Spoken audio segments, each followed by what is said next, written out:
हे friends, मैं आप लोगों के लिए एक बिल्कुल लेटेस्ट चाइनीज़ ड्रामा लेकर आ गई हूँ जो आपको काफ़ी पसंद आने वाला है। ड्रामा स्टार्ट करने से पहले आप मेरे चैनल को सब्सक्राइब करना मत भूलिएगा। सो ड्रामा की स्टार्टिंग हमारी मेन फीमेल लीड बाइकजी से होती है जो नीचे खड़े हुए एक लड़के को देख रही थी।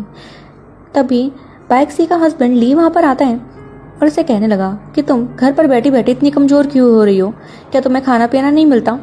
बाइकजी को ये सुनकर काफ़ी बुरा लगता है और उसके हाथ से आइसक्रीम स्टिक नीचे गिर जाती है जिसके कारण उसका पैर भी गंदा हो गया था। अब ली तो यहाँ से चला जाता है। वही एंट्री होती है हमारे ड्रामा के मेल लीड चैन। बाइकजी अभी थोड़ी देर पहले खिड़की से नीचे चैन को ही देख रही थी। वही चैन जैसे ही बाइकजी को देखता है बोलता है कि पता नहीं तुम्हें मैं अभी तक याद होऊंगा कि नहीं। इस बात को 10 साल हो चुके हैं लेकिन हमें अभी उस बात के बारे में ज़्यादा नहीं बताया गया। वहीं फिर वो अपना इंट्रोडक्शन देते हुए बताता है कि मैं आपके घर का न्यू हाउसकीपर और आपका पर्सनल ड्राइवर हूँ और मैं आपकी हेल्प कर देता हूँ इसे साफ़ करने में। और वो नीचे बैठकर बाइकजी के पैरों पर से वो आइसक्रीम साफ़ कर रहा था।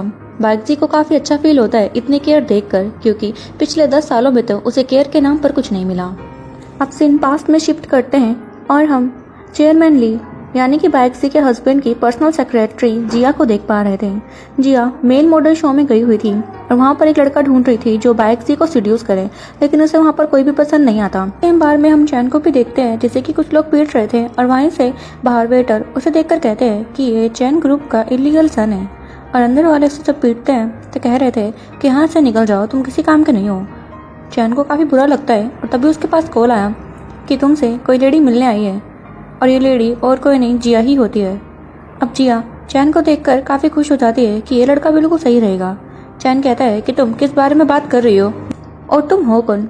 शायद चैन किसी और से मिलने के लिए आया हुआ था और जिया गलती से चैन को मेन मॉडल शो का हिस्सा मान लेती है और उसे कहती है कि तुम्हें एक रिच लेडी को सीड्यूस करना है। लेकिन चैन उसे इग्नोर करता हुआ अपने कॉल पर बात करने लगा था। लेकिन तभी जिया उसके फ़ोन को खींचती है कि मैंने तुम्हें परमिशन नहीं दी कॉल पर बात करने की, तो तुम्हारी इतनी हिम्मत कैसे हुई। और वो पैसे शो कर रही थी उसे कि ये सारे पैसे मैं तुम्हें दे दूंगी, बस मेरा काम कर दो। लेकिन चैन से साफ इनकार करने वाला था कि उससे पहले ही जिया ने उसे बाइकजी की फ़ोटो दिखाई और बताती है कि बाइकजी चैन ग्रुप की इकलौती डॉटर है और तुम्हें इसी को ही सीड्यूस करना है। ये पिछले 10 सालों से मिस्टर ली के साथ शादी के बंधन में है, लेकिन पिछले 5 सालों से ये दोनों एक रूम में साथ तक नहीं रहते और तुम्हें ये लड़की काफ़ी पसंद आने वाली है। अब चैंग मन में सोचता है कि इन 10 सालों में क्या से क्या हो गया, मुझे उम्मीद नहीं थी कि तुम्हें ये सब देखना पड़ेगा। अब वो इस प्रपोजल को एक्सेप्ट कर लेता है और अपनी शर्ट खोलकर इम्प्रेस कर रहा था जिया को कि ताकि वो एक काम उसे ही सौंपे, और जिया करती भी ऐसा ही है। इसके बदले में उसने 5 मिलियन युआन उसे ऑफर किए थे और साथ में कहती है कि जब तुम उसे सीड्यूस करो मुझे एविडेंस के तौर पर क्लिप्स ला कर दोगे। अब सीन प्रेजेंट में आता है जहाँ पर बाइकजी एक रेड वाइन ओपन करने की कोशिश कर रही थी और उसके हाथ में थी नाइफ। तो चैन आकर कह रहा था कि मैम ये काफ़ी डेंजरस हो सकता है, मैं आपके लिए इसे खोल देता हूँ। बाइकजी कहती है कि तुम्हें ऐसा करने की ज़रूरत नहीं है, तुम सिर्फ हाउसकीपर हो, मेरे पर्सनल सेक्रेटरी बनने की कोशिश मत करो। चैन कहता है कि मैम ये डेंजरस है इसलिए मुझे दे दीजिए। तो बाइकजी कहती है ठीक है, जैसे तुम्हारी मर्जी।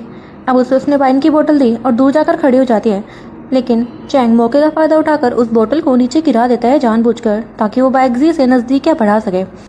अब वो फिर से बाइकजी की केयर करते हुए नीचे बैठता है और उसके पैर के आसपास से ग्लास के टुकड़े उठा रहा था ताकि बाइकजी को उससे हिट ना हो।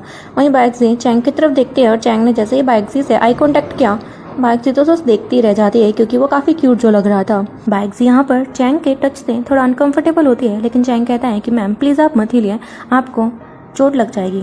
लेकिन बाइकजी नहीं मानती। तो अब चैंग उसे गोद में उठा लेता है कि मैं नहीं चाहता कि आपको कोई भी चोट लगे, क्या आप ठीक है। बाइकजी तो चैंग की तरफ देखती रह जाती है कि उसने अचानक से ये क्या किया, और वो कहती है कि मुझे नीचे उतारो। लेकिन चैंग कहता है कि मैम ये मेरा काम है, आपकी सेफ्टी। और वो उसे ले जाकर सोफा पर बिठा देता है और कह रहा था कि आप रेस्ट करिए, मैं अभी सफाई करके वापस आता हूँ। लेकिन जैसे ही वो जाने लगा बाइकजी ने नोटिस किया कि चैंग के हाथ पर कट लग गया है और उससे काफ़ी खून भी आ रहा था। तो वो कहती है कि पहले तुम्हें मेडिसिन लगा लेनी चाहिए। चैंग कहता है कि बस ये छोटा सा कट है, आपको टेंशन लेने की जरूरत नहीं है। कहती है ये बिल्कुल भी सही नहीं है, अगर तुम मेरी हेल्प कर रहे हो तो मुझे भी तुम्हारी हेल्प करनी चाहिए ना। और वो उसे दवाई लगाने लगती है। और तभी हमें पास्ट के सीन में दिखाया गया कि जब चैंग उस ग्लासेस को उठा रहा था तो उसने जानबूझकर अपने हाथ को काट लिया। अब सीन प्रेजेंट में आता है जहाँ पर बाइकजी चैंग से कह रही थी कि 2 दिन तक पानी को हाथ मत लगाना वरना इन्फेक्शन हो जाएगा। तो चैंग कहता है कि मैम आप हर बार की तरह काफ़ी सॉफ्ट हार्टेड, काइंड और हेल्पिंग नेचर की है, बैगजी हैरान होती है कि हर बार से तुम्हारा क्या मतलब। चैंग कहता है कि नहीं मैम कुछ नहीं, बस थैंक यू, आपने मेरी हेल्प करी। इतना कहकर वो जाने लगा तो बैगजी कहती है कि कल मैं अपनी फ्रेंड से मिलने के लिए जा रही हूँ, तो अपने सर को यानी कि मिस्टर ली को इन्फॉर्म कर देना कि वो रात को मुझे लेने के लिए आ जाए। लेकिन चैंग उसे बताता है कि मिस्टर ली तो रात को घर पर नहीं लौट रहे हैं। तो बैगजी कहती है कि ठीक है, फिर तुम मुझे पिक करने के लिए आ जाना। अब हम नेक्स्ट डे बैगजी को उसकी फ्रेंड गुजू के साथ देखते हैं। गुजू बैगजी को कह रही थी कि आज तो तुम कुछ अलग ही लग रही हो, मुझे तो लगता है कि तुम्हें किसी और से प्यार हो गया। बैगजी कहती है कि तुम्हें क्या बातें कर रही हो, ऐसा कुछ भी नहीं है, लेकिन साथ में शर्मा भी रही थी। तो गुजू कहती है कि शर्माने का राज क्या है, ज़रा बताओ तो, आखिर वो लड़का है कौन, और मैं जानती हूँ ये तुम्हारे हस्बैंड का काम तो नहीं होगा। बैगजी कहती है कि नहीं, ऐसा बिल्कुल भी नहीं है, और जो तुम सोच रही हो ऐसा भी कुछ नहीं है।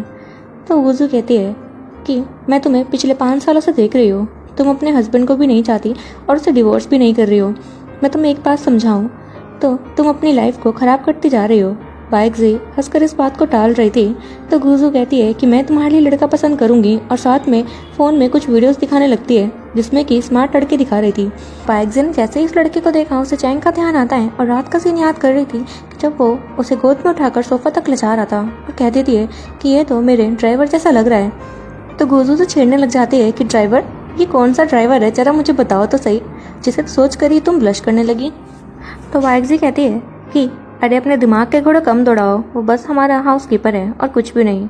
तो गुजू कहती है कि जो तुम्हारा दिल कहता है ना तुम्हें वही करना चाहिए, और इसमें मैं तुम्हारे साथ हूँ। फिर वो अपनी एक न्यू परचेज उसे दिखाने लगती है कि देखो मैंने अपने हस्बैंड को खुश करने के लिए एक सेक्सी सी ड्रेस खरीदी है, लेकिन मैं इसे तुम्हें देती हूँ ताकि तुम भी इसे एंजॉय कर सको। लेकिन बैगजी तो कहती है कि मैं लेट हो रही हूँ और बहाना बनाकर यहाँ से जाने लगती है। तो गुजू ज़बरदस्ती उस ड्रेस को बैगजी के पर्स में डाल देती है कि तुम्हें इसकी ज़रूरत पड़ेगी। अब बैगजी कहती है कि तुम कभी नहीं सुधर सकती। इतना कहकर वो उस ड्रेस के साथ ही घर पर आ गई थी। बैगजी के पीछे ही था। बैगजी अपना पर्स चैंग के हाथों में देती है, लेकिन तभी चैंग बैगजी का हाथ होल्ड कर लेते हैं, जिसे देखकर बैगजी को भी कुछ कुछ होने लगता है।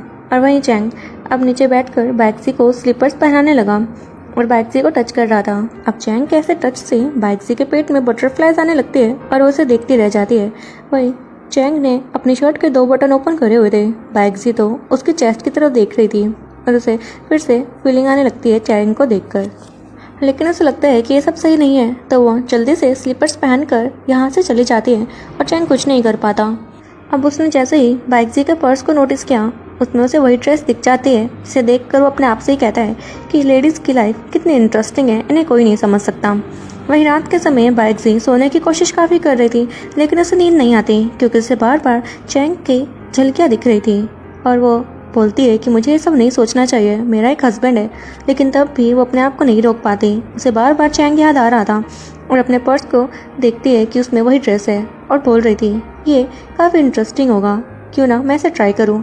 और उस ड्रेस को पहनकर तैयार हो जाती है। उस ड्रेस में वो काफ़ी ज़्यादा सुंदर लग रही थी, लेकिन तभी लाइट चले जाती है और बैगजी घबरा गई कि आखिर ये लाइट क्यों गई। और इतने में आवाज़ आती है चैंग के रूम से, तो वह घबरा जाती है और भी ज़्यादा कि ये आवाज़ कैसी है। और जैसे तैसे करके वो उस आवाज़ को फॉलो करते हुए चैंग के रूम तक पहुंची। चैंग कहता है कि मैम आप यहाँ पर क्या कर रही है। बैगजी कहती है कि मुझे नाइट ब्लाइंडनेस है और ये आवाज़ कैसी थी। चैंग कहता है कि कुछ नहीं मैम, मैं बस कुछ काम कर रहा था और आपको आपके रूम तक छोड़ देता हूँ। अब बैगजी को कुछ नज़र नहीं आ रहा था तो वो चैंग के पास आने लगती है, लेकिन गलती से उसकी चेस्ट पर हाथ रख देती है और शर्मा कर पीछे होती है कि मुझे माफ़ करना, मुझे कुछ नज़र नहीं आ रहा। तो चैंग अब बैगजी को अपनी तरफ खींचता है कि मैम आपको घबराने की ज़रूरत नहीं है, मैं यहीं पर हूँ।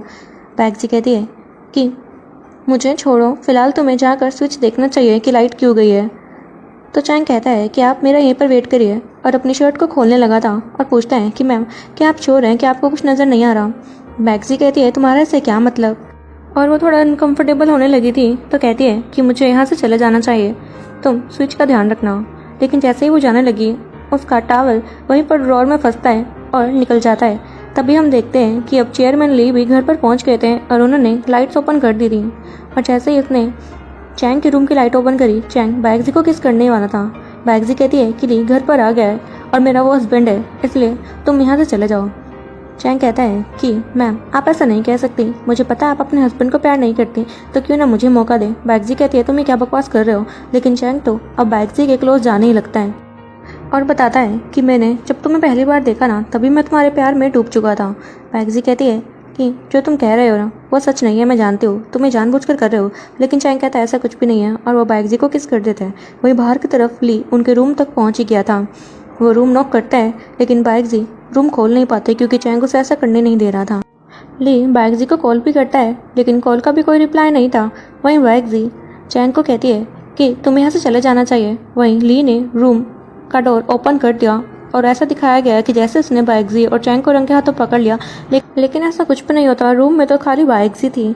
ली उसे चिल्लाकर कहता है कि क्या तुम बहरी हो गई हो, तुम्हें सुनाई नहीं दे रहा, मैं कितनी देर से चिल्ला रहा हूँ कि रूम ओपन करो। तो बैगजी कहती है कि मैं शावर ले रही थी और मेरा फ़ोन भी बाहर ही था, मुझे माफ़ करना। और वो ली के क्लोज जाने लगती है कि मेरे डियर हस्बैंड देखो आज मैंने काफ़ी सारी प्रिपरेशन करी है और मैं तुम्हारे साथ कुछ पर्सनल टाइम स्पेंड करना चाहती हूँ। तो ली गुस्से में कहता है कि पहली बात तुम्हें प्रिपरेशन करने के लिए किसने कहा, और दूसरी बात मैं रोज़ जॉब से थका हारा घर पर आता हूँ और मैं काफ़ी टायर्ड हूँ, मुझे ये सब नहीं पसंद, तुम जानती हो। तो बैगजी को भी गुस्सा आ जाता है कि हम दोनों हस्बैंड वाइफ है, तो अगर मैं तुम्हारे क्लोज आ जाती हूँ तो इसमें प्रॉब्लम ही क्या है, आफ्टर ऑल तुम मेरे हस्बैंड हो, तुम पर मेरा पूरा हक बनता है। लेकिन ली गुस्से में कहता है कि मुझे तुम नहीं पसंद। अब तो लोग भी मुझ पर हंसने लगे हैं क्योंकि उन्हें लगता है कि मैं तुम्हारी फैमिली के पैसे खा रहा हूँ। मैं जल्दी ही अपना कुछ बिजनेस स्टार्ट कर लूँगा और तुम देखती रहना कि मैं सभी लोगों को प्रूफ कर दूंगा कि वो सब गलत सोचते हैं।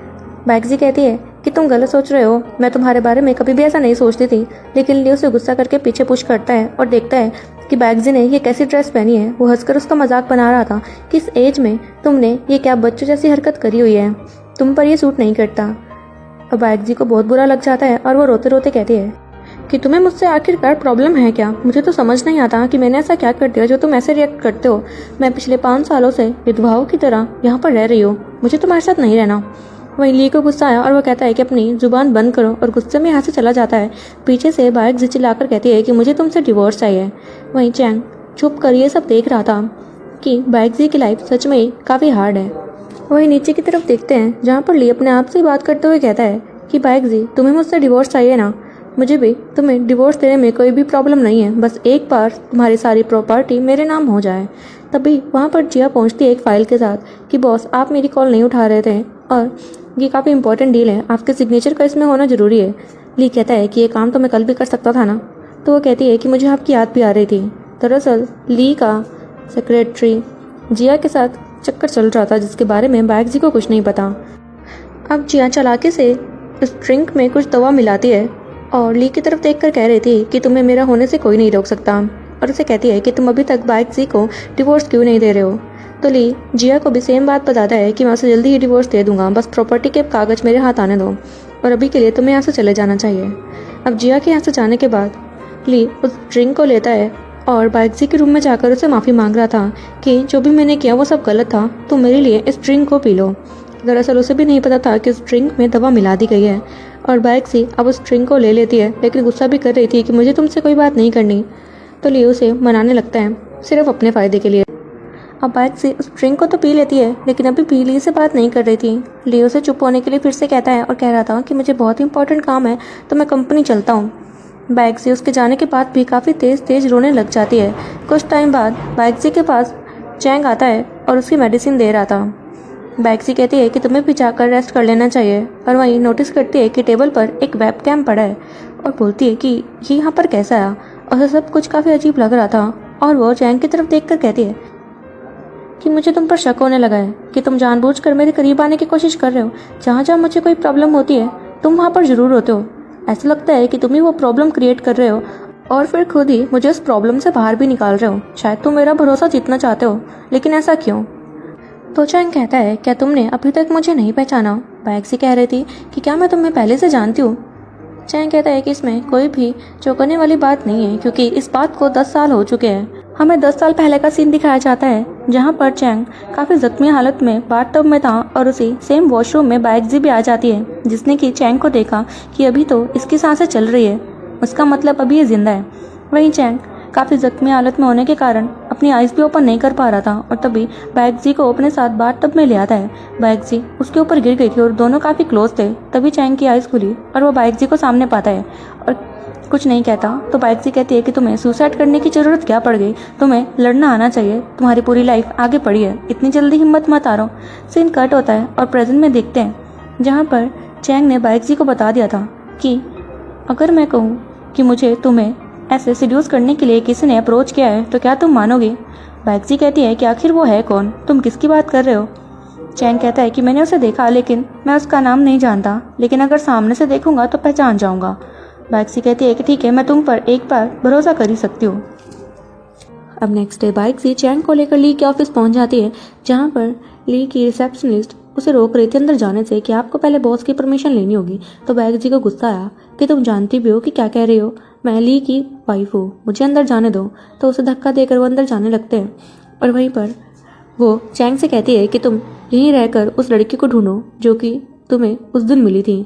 तो चैंग ऐसा ही करता है। वही वो रिसेप्शनिस्ट बार बार ली को कॉल करने की कोशिश कर रही थी लेकिन ली कॉल पिक नहीं करता। अंदर की तरफ देखते हैं, ली तो जिया के साथ था। वहीं बाइक्सी भी ली के रूम की तरफ पढ़ती रहती है। वहीं बाइक्सी तो ली के कैबिन तक पहुंच गई थी और जैसे ही उसने डोर ओपन किया तो देखते हैं कि वहाँ पर सिर्फ ली होता है और उसने जिया को टेबल के नीचे छुपा दिया था। वो बाइक्सी से पूछता है कि तुम अचानक से यहाँ पर कैसे आई। बाइक्सी कहती है कि ये सब छोड़ो, तुमने अपनी रिसेप्शनिस्ट को नहीं बताया कि मैं तुम्हारी वाइफ हूँ, वो मुझे कैसे रोक सकती है। तो ली कहता है कि ये सब तो पागल है, तुम बताओ तुम यहाँ पर क्या कर रही हो और गुस्सा मत करो। तभी जिया ली की लेग्स टच करने लगती है। ली उसे इशारे से ऐसा करने से मना करता है। वही बाइक्सी को शक हो गया था लेकिन ली बात काटने के लिए कहता है कि तुम मेरे इंपॉर्टेंट टाइम में यहाँ मत आया करो, मैंने तुम्हें काफ़ी बार कहा है, मुझे काम करने दो, तुम्हें भी घर जाना चाहिए। बाइक्सी को काफ़ी बुरा लगता है कि क्या तुम्हें नहीं याद आज क्या डे है। तो ली थोड़ा सोचकर कहता है कि ओहो, आज तो मेरी बहुत ही इंपॉर्टेंट मीटिंग है, थैंक यू तुमने याद दिला दिया। बाइक्सी को और भी बुरा लग रहा था क्योंकि आज उनकी शादी को 10 साल कंप्लीट हो चुके थे और आज के दिन ही बाइक्सी का बर्थडे भी था, लेकिन ली को इसके बारे में कुछ भी याद नहीं होता। तो बाइक्सी कहती है कि ठीक है, मैं यहाँ से चलती हूँ, तुम मेरा लाया हुआ डेजर्ट खा लेना। इतना कहकर वो बाहर जाने लगी लेकिन तभी पीछे मुड़कर देखती है, वहाँ से जिया ऊपर की तरफ झांक रही थी लेकिन डर के मारे फिर से नीचे हो जाती है। तो बाइक्सी अब रूम से बाहर निकल जाती है। बाहर जाकर वो चैंग से जाकर मिलती है तो चैंग उसे बताता है एक फ़ोटो देखकर कि यही वो लड़की है, वो जिया की तरफ इशारा कर रहा था। तो बाइक्सी कहती है कि ये तो चेयरमैन ली यानी कि मेरे पति की पर्सनल असिस्टेंट है। अब चैंग ने ऐसे सारी बातें बता दी थी कि यही वो लड़की है जिसने कि मुझे एविडेंस कलेक्ट करने के लिए कहा था ताकि वो तुम्हारे और तुम्हारे पति के बीच में खोट डाल सके और तुम्हारा पति भी तुम्हें चीट कर रहा है। ये सुनकर बाइक्सी को काफ़ी ज़्यादा बुरा लगता है। वो तो शौक ही हो गई थी कि शायद तभी उसके पति को आज उसकी 10th एनिवर्सरी भी नहीं याद और मैं इन दोनों को इतने आसानी से तो नहीं जाने दूंगी। वो रोने लग जाती है। सीन घर की तरफ शिफ्ट करते हैं जहाँ पर बाइक्सी कुछ फाइल्स को चेक कर रही थी तो उसे पता लगा कि ली ने ली ग्रुप में ही काफ़ी घोटाला किया हुआ है और बाइक्सी कहती है कि मैंने ग्रुप से काम करना बंद क्या किया, ली ने तो मेरे पीठ पीछे काफ़ी कारनामे कर दिखाए, उसने मुझे हर तरफ से चीट किया है, चाहे वो जिया के साथ मिलकर हो चाहे प्रॉपर्टी को लेकर। वो काफ़ी ज़्यादा सैड फील कर रही थी। तो चैंग उसे आवाज़ लगाकर कहता है कि मैम क्या आप मेरी हेल्प कर सकती है। बाइक्सी कहती है कि तुम्हें मेरी कैसी हेल्प चाहिए। तो वो कहता है कि मुझे कबर्ड में से कुछ सामान चाहिए, क्या आप मुझे दे देंगी।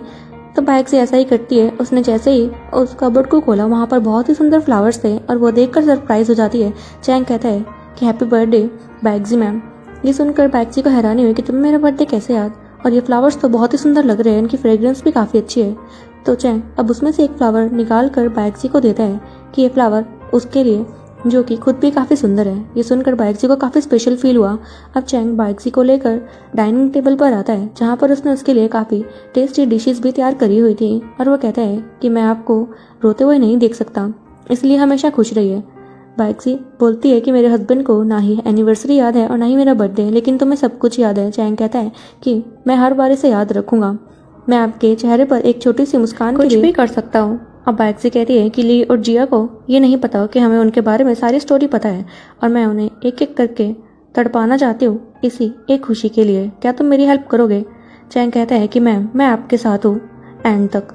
तो बाइक्सी कह रही थी कि ली को पैसों से बहुत ही प्यार है तो मैं उससे उसकी सबसे अच्छी चीज़ उससे छीन लूँगी, धीरे धीरे करके उन्हें सड़क पर ले आऊँगी और ये मेरा वादा है। हम फिर से ली और जिया को देखते हैं जो साथ में कैबिन में थे और जिया ली को कहती है कि मैं प्रेग्नेंट हूँ और तुम क्या चाहते हो कि मैं इस बच्चे को उसके बाप का नाम ना दूँ। ली कहता है कि ऐसा कुछ भी नहीं है, तुम गलत समझ रही हो, मैं जल्दी ही कोई रास्ता निकालूंगा। अब जिया बाइक्सी का लाया हुआ केक ली को खिलाती है तो ली कहता है इसे फेंक दो, ये बिल्कुल यूजलेस है। और वही वो मन मन में बोल रही थी कि बाइकजी तुम्हें जल्दी ही मैं ली की लाइफ से दूर कर दूंगी। वापस से हम बाइकजी और चैंग को देखते हैं जो साथ में बेड पर बैठे हुए थे और बाइकजी तो चैंग के काफ़ी करीब चले जाती है। वहीं चैंग मौका देखकर बाइकजी की फ़ोटो क्लिक करता है और जिया को भेज देता है। साथ में कह रहा था कि बाइकजी मेरे पास यही तरीका है तुम्हें ली से दूर करने का और मैं तुम्हें और साइड नहीं देख सकता।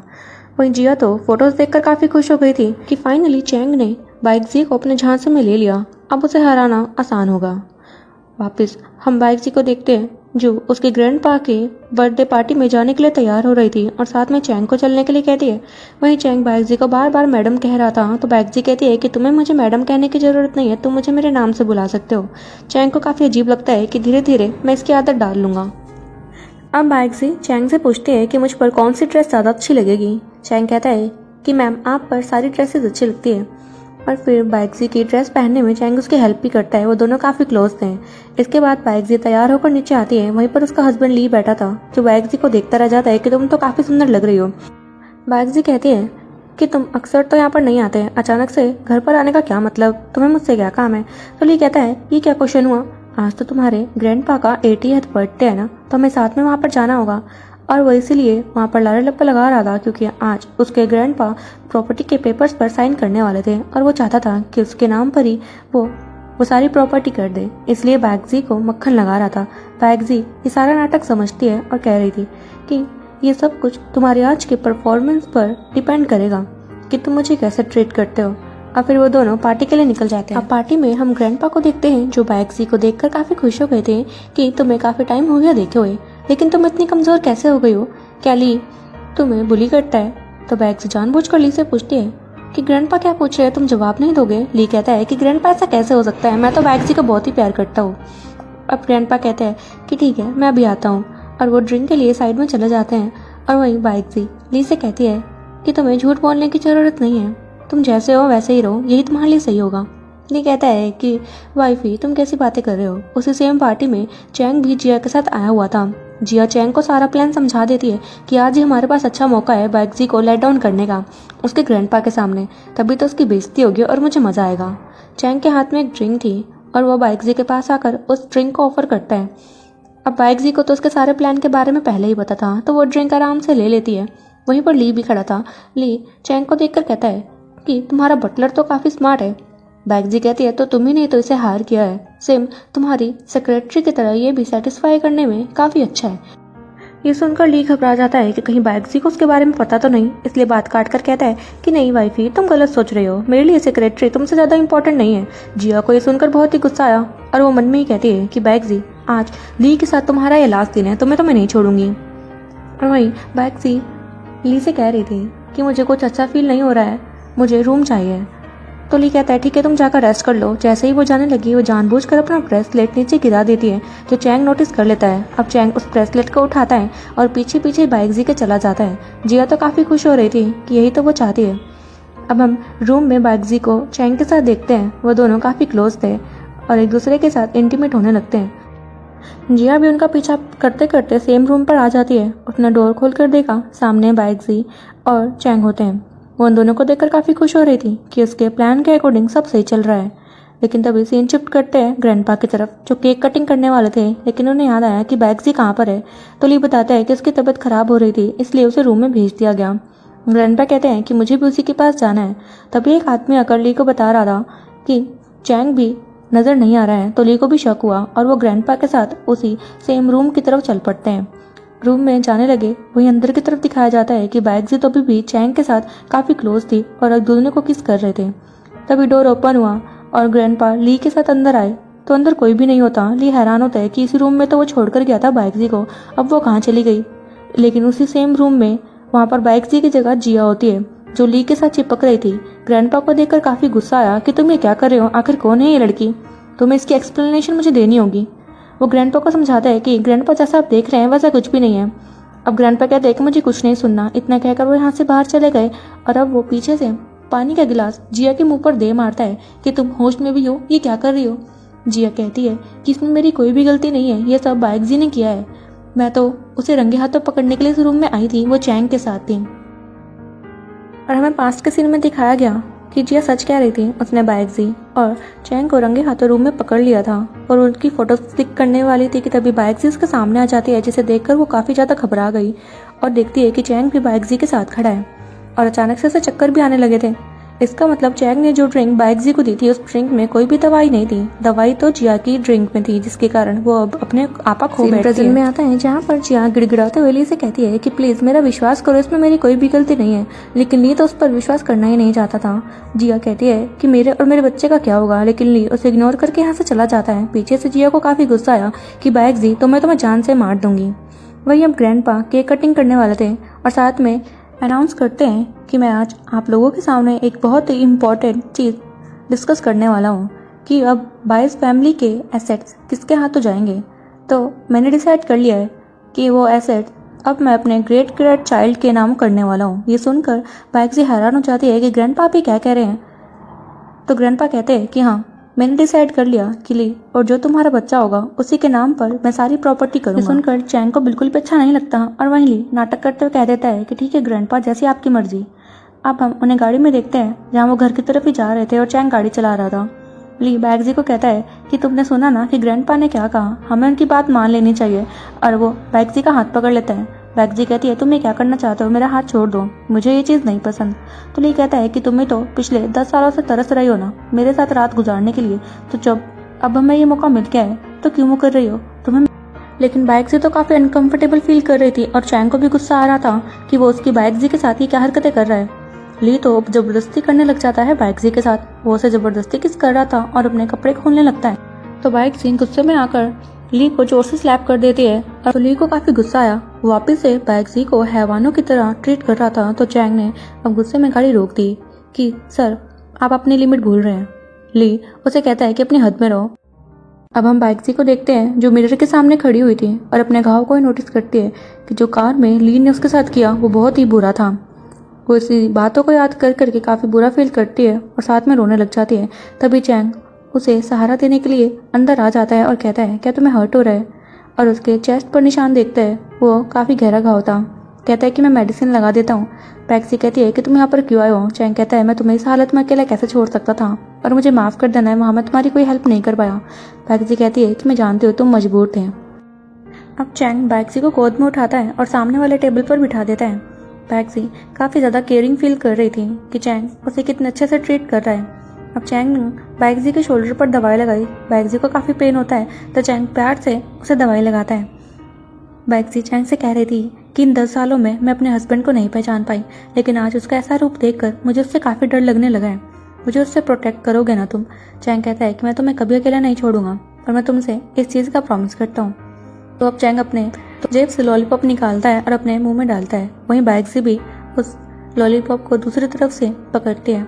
वो दोनों काफ़ी क्लोज आ गए थे और इंटीमेट हो जाते हैं। सुबह के समय हम उन दोनों को बेड पर देखते हैं जहाँ पर बाइकजी की आंख खुली और वो चैंग को देखकर कहती है कि मेरा हस्बैंड अगर मुझे चीट कर रहा है तो इसमें कोई भी बड़ी बात नहीं है, क्योंकि मैं भी तो उसे सेम ही कर रही हूँ। तभी चैंग की भी आंख खुली और वो देखता है कि बाइकजी हम इस हालत में यहाँ पर क्या कर रहे हैं। वो घबरा जाता है कि रात को क्या हुआ। बाइकजी कहती है कि डरने की जरूरत नहीं है, ये सब गलती से हो गया। लेकिन चैंग काफ़ी ज़्यादा शर्मा जाता है और घबरा कर यहाँ से चला गया। बाइकजी हंसकर कहती है ये तो काफ़ी शर्मिला है। और उसके बाद अब बाइकजी अपने लॉयर को कॉल लगाती है और कह रही थी कि मुझे ली से जल्दी ही डिवोर्स चाहिए, मैं उसे सड़क पर आता हुआ देखना चाहती हूँ। अब लॉयर उसे बताता है कि मैम आपके अंडर तो कोई भी प्रॉपर्टी के कागज नहीं है, तो आप किस बेसिस पर उन्हें डिवोर्स देने की बातें कर रही है और सड़क पर लाने की बातें कर रही है। ये सुनकर तो बाइकजी हैरान हो जाती है कि तुम ये क्या कह रहे हो। बोल रही थी कि मैं तुमसे बाद में बात करूंगी। कुछ टाइम बाद उनके घर में काफ़ी ज़्यादा गुंडे जैसे लोग आ जाते हैं जो चिल्लाकर कह रहे थे कि अगर तुम नीचे नहीं आई तो हम ये सामान तोड़ देंगे। तो बाइकजी डरते डराते नीचे आती है और कह रही थी कि तुम ये क्या हरकतें कर रहे हो, मैं पुलिस को यहाँ बुला लूँगी। तो आदमी बोलता है कि पुलिस को तुम बुलाओगी, हम बुलाएंगे पुलिस को। जो तुमने हमारे पैसे खाए हैं उसे कब दोगी, यहाँ इतने बड़े मेंशन में रह रही हो और पैसे देने का नाम नहीं ले रही, तुम कितनी क्रूअल हो। बाइकजी हैरान होती है कि मैंने तुमसे पैसे कब लिए, तुम्हें कोई गलतफहमी हुई है। तो वो उसे प्रूफ के तौर पर पेपर्स दिखाते हैं जिसमें कि बाइकजी ने खुद साइन किए थे। बाइकजी सोच में पड़ जाती है कि साइन तो उसने कभी किए ही नहीं। और फिर उसे याद आता है और पास्ट के सिनेमा में दिखाया गया कि ली ने बाइकजी से झूठ कहकर ये साइन एक पेपर पर ले लिए थे और कहा कि मैं हमारे फ्यूचर के लिए इसे सेव कर रहा हूँ। और बाइकजी ने भी उस पर भरोसा करके कह दिया कि अब हमारा तुम्हारा कुछ नहीं है, हम दोनों हस्बैंड वाइफ है, जो मेरा है वही तुम्हारा है, और खुशी खुशी साइन कर देती है। आज उसे काफ़ी रिग्रेट हो रहा था कि उसने ली पर इतना भरोसा आखिर किया क्यों। अब वो गुंडे गुस्सा करने लग जाते हैं कि हमारे अंदर इतने पेशेंस नहीं है, जल्दी हमारे पैसे दो और हमें यहाँ से जाना है। तो बैगजी ली को कॉल लगाती है, लेकिन ली कॉल का रिप्लाई नहीं कर रहा था। बैगजी सोचती है कि अब वो क्या करे। वो गुंडे तो उस पर चढ़े जा रहे थे और साथ में कहते हैं कि अगर तुम हमारे पैसे नहीं दोगी तो हमें बाइस फैमिली के सारे प्रॉपर्टी के पेपर्स दे दो। बैगजी समझ जाती है कि शायद तुम्हें ली ने ही यहाँ पर भेजा है ताकि इनडायरेक्टली वो मुझसे प्रॉपर्टी के कागज ले ले, है ना, मैं सच कह रही हूँ ना। और वहीं पर खड़ा हुआ एक आदमी कहता है कि अपनी बकवास बंद करो और जल्दी एग्रीमेंट में साइन करो वरना तुम्हारा मुंह तोड़ दूंगा। लेकिन तभी वहाँ पर एंट्री होती है चैंग की, जो बैगजी को उन गुंडों से बचा लेता है। नेक्स्ट सीन में हम चैंग को जिया के साथ देखते हैं, जो एक होटल में आए हुए थे, और चैंग ने जिया को सारी बातें बता दी कि ग्रैंडपा की क्या डिमांड है। जिया को काफ़ी गुस्सा आया कि वो पिच मेरे ली के साथ बच्चा कैसे कर सकती है, जबकि मेरे पेट में ली का बच्चा ऑलरेडी है, मैं ऐसा नहीं होने दूंगी। उसी सेम होटल में ली भी बैगजी के साथ आ जाता है। बैगजी ली को जानबूझकर यहाँ पर लाई हुई थी और नाटक करती है कि ली मैंने डिसाइड कर लिया है कि हम आज रात ही बच्चा प्लान कर लेंगे। ली कहता है कि तुमने बिल्कुल सही सोचा, ग्रैंडपा की भी यही मर्जी है और हमें भी शादी को काफ़ी टाइम हो गया, तो बच्चा प्लान करना कोई बड़ी बात नहीं है। तो बैगजी कहती है ठीक है, मैं तुम्हारा रात को इंतज़ार करूँगी। अब सीन रात की तरफ शिफ्ट करते हैं, जहाँ पर बैगजी ड्रिंक तैयार कर रही थी और सारी प्रिपरेशन कर जाती है। तभी उसी सेम रूम में जिया चैंग के साथ पहुँचती है। बैगजी कहती है कि तुम यहाँ पर क्या कर रही हो। जिया को काफ़ी गुस्सा आ रहा था और वह बैगजी को कहती है कि तुमने क्या सोच लिया कि तुम ली को इस तरह से सीड्यूस कर लोगी, ऐसा मैं होने नहीं दूंगी। बैगजी कहती है कि तुम होती कौन हो मुझे ये सब बोलने वाली, मैं ली की वाइफ हूँ। तो जिया बोलती है कि मैं जानती हूँ तुम ली को सीड्यूस करके उसके साथ बच्चा प्लान कर रही हो, लेकिन तुम्हें एक बात बता दो कि मेरी बैली में पहले ही ली का बच्चा है। ये सुनकर बैगजी नाटक करती है कि ओह तुम ये क्या बकवास कर रही हो, जबकि उसे पहले ही सब कुछ पता था। और जिया गुस्से में कहती है कि तुम्हें किसी और आदमी के साथ बच्चा प्लान करना चाहिए, और वो चैंग को आगे कर देती है। अब बैगजी जानबूझकर डरने की एक्टिंग करती है कि तुम मेरे आगे मत आओ, लेकिन चैंग उसके पीछे चला जाता है और उसे बेहोश कर देता है। और जिया तो खुश हो रही थी कि शायद वो ही इस लड़ाई में जीत रही है, लेकिन उसे नहीं पता था कि बैगजी और चैंग उसी के खिलाफ साजिश रच रहे हैं। चैंग वहीं पर रखी हुई ड्रिंक जिया को पकड़ाता है और जिया उस ड्रिंक को पी लेती है। वही नेक्स्ट रूम में चैंग बैगजी को लेकर आ गया। बैगजी को होश आता है और वह कहती है कि तुमने मुझे बहुत जोर से हिट किया। चैंग कहता है कि सॉरी, मैं चेक करता हूँ। वो चेक कर रहा था, वो दोनों काफ़ी क्लोज थे। बैगजी बोलती है कि इसे छोड़ो, मैं तो ये सोचकर हैरान हूँ कि अब जिया के साथ क्या होने वाला है। चैंग भी मजाक बना रहा था कि ली पता नहीं जिया को इस हालत में देख पाएगा या फिर नहीं। वापस से हम जिया को देखते हैं, जो काफ़ी खुश हो रही थी कि आखिरकार उसने ली को पा ही लिया, और अब बैगजी से उसका पीछा छूट गया। वो फिर से ड्रिंक को पीती है, लेकिन इस बार उसे अचानक से चक्कर आने लगे थे कि इस ड्रिंक में पता नहीं क्या है।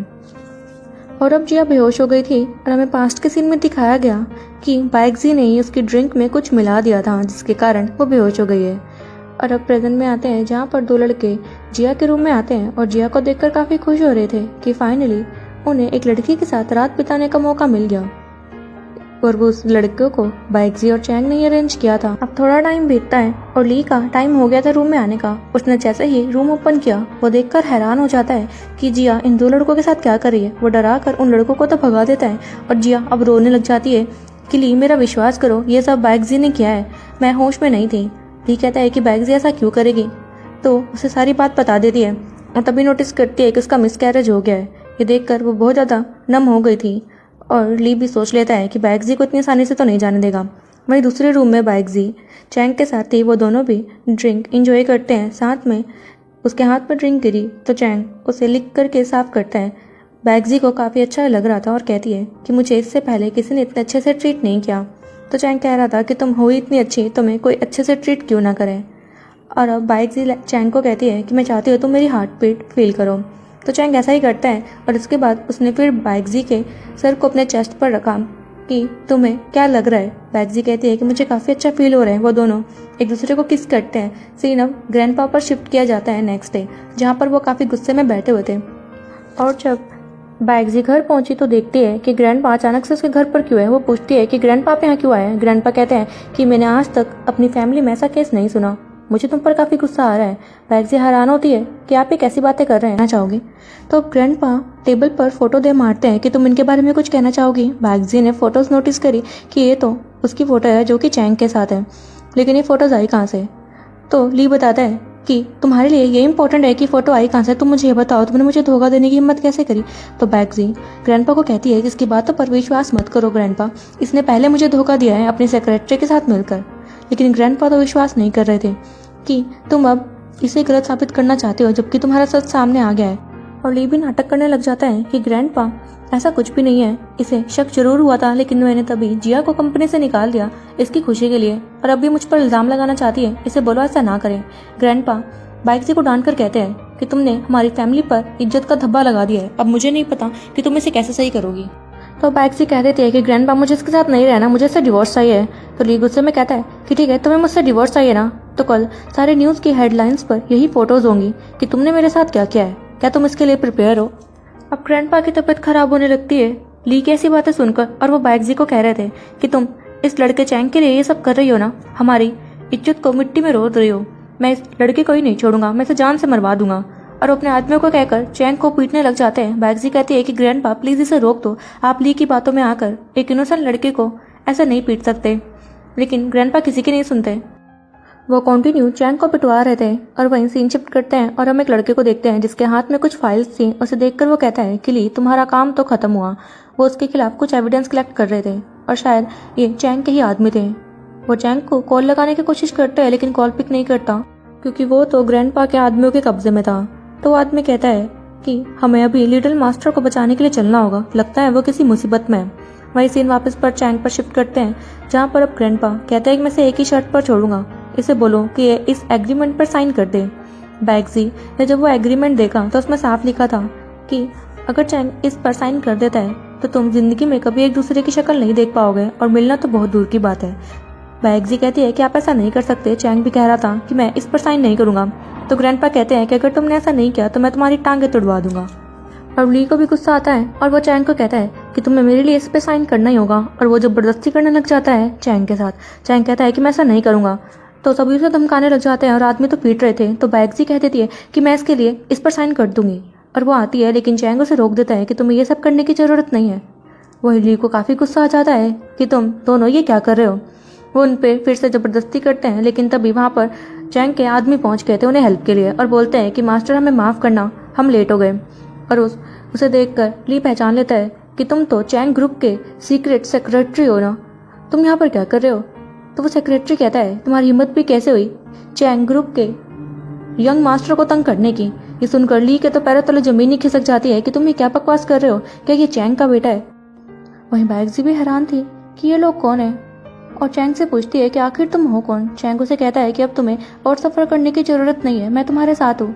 बैग्जी को काफी बुरा लग रहा था क्योंकि चैंग को काफी चोटें आई हुई थी, और वह कहती है ये सब मेरी वजह से हो गया, मुझे माफ करना। चैंग कहता है अपने आप को ब्लेम करना बंद करो, अब से मैं तुम्हारी पूरी केयर रखूंगा। और अब ली भी डर जाता है और अपने आप ही अपने सारे इल्जाम कबूल कर लेता है कि इन सब का जिम्मेदार मैं हूँ, मैंने ही बैग्जी को काफी हर्ट किया, उसे बोली किया, इसलिए मुझे माफ कर दीजिए। वो चैंग से लगातार माफी मांग रहा था। तो ग्रैंडपा कहते हैं कि आखिर ये सब हो क्या रहा है। तो अब चैंग का असिस्टेंट ग्रैंडपा को सारी फाइल शो कर देता है जिसमें कि ली के खिलाफ सारे एविडेंस थे। ग्रैंडपा ने जब ये सब देखा उन्हें काफी गुस्सा आ जाता है कि ली तुम तो बीस्ट निकले, तुम्हारी वजह से मैंने चैंग ग्रुप के यंगर मास्टर पर शक किया और अपनी ग्रैंड डॉटर पर भी, तुम्हें तो मैं मरवा दूंगा। इतना कहकर वो अपने आदमियों को कहते हैं ली को पकड़ने के लिए। ली तो लगातार माफी मांग रहा था। तो चैंग कहता है मैं तुम्हें ऑफर देता हूँ, अगर तुम चाहते हो कि हम तुम पर कोई भी केस ना करें तो तुम बिना कुछ सवाल करे बैग्जी को डिवोर्स देकर यहाँ से आराम से चले जाओ। तो ली खुशी खुशी इस काम को करने के लिए मान जाता है और उसने साथ के साथ ही बैग्जी को डिवोर्स दे दिया था।